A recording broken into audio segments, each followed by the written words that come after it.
Hi everyone. So I'm obviously joining you from on location other than at QUT, and just have a quick chat about your Assessment 2 portfolio that's coming up next Sunday. So just a reminder, the point of this portfolio is to document the entire process that you went through both individually and as a pair to create this year's intermedial performance. So please just make sure that you've had a look at the most recent assessment outline that's up on Blackboard. So I'll just quickly go to that now. This assessment outline really clearly documents or details rather all the things you need to include in your portfolio. Okay, so please make sure you check what you're submitting against this list here. Okay, so as it says, the point of this portfolio is to document and to analyze the process of developing that project.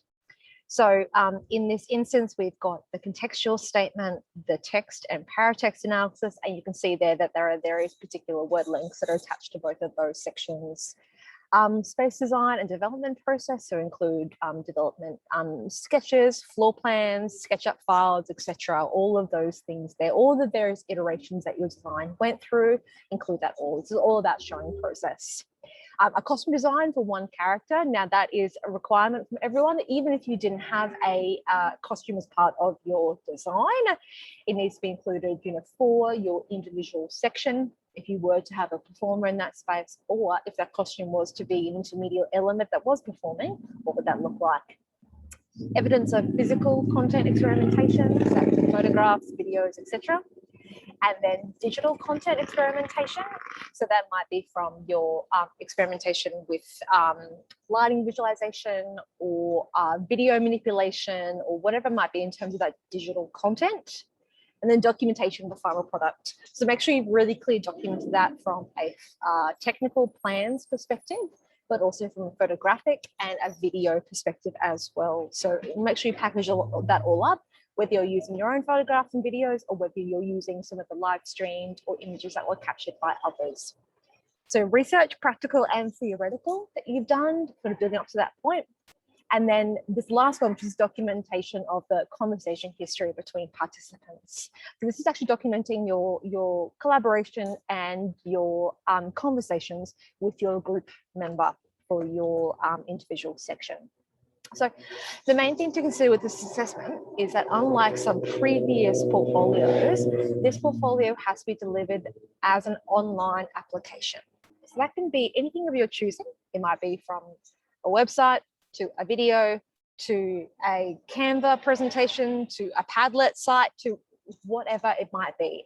The main point of this is we're taking advantage of some of those media and those media tools that we have at our disposal to find different ways of presenting your portfolio information.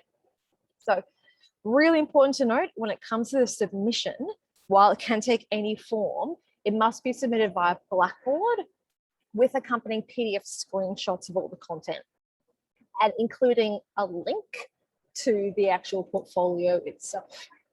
So we'll jump on, we'll look at the digital online version of the portfolio and mark that version, but you have to have basically a full archive version submitted onto Blackboard as a PDF, that can be all screenshots, etc.